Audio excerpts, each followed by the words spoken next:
Hello everyone, welcome back to our channel. In today's video, we're tackling a critical topic that concerns every investor: how to prevent losses in the stock market. If you're eager to safeguard your hard-earned money, you're in the right place. Understanding the risk. Before we dive in, let's establish a fact: all investments carry some level of risk. Stocks can go up and down, and no one can predict the market's every move. But fear not, because there are strategies to help you minimize losses.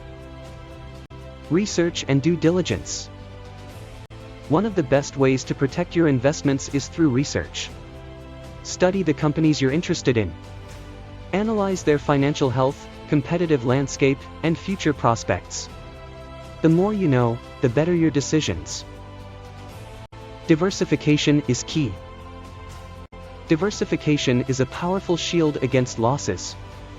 Spread your investments across different sectors and industries.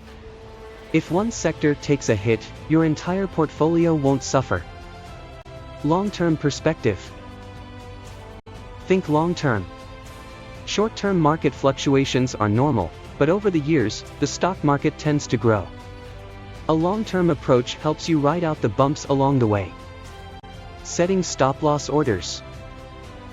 Setting up stop-loss orders is like having a safety net.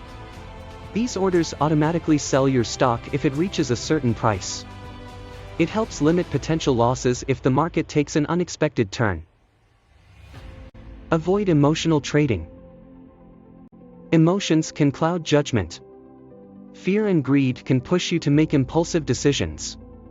Stay rational and avoid making decisions based on short-term emotions.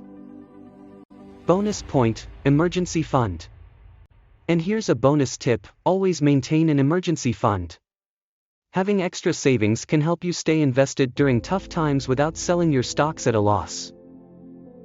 To sum it up, preventing losses in the stock market is about informed decision-making, diversification, a long-term mindset, and emotional control. If you found this video helpful, remember to hit the like button, subscribe, and ring the notification bell.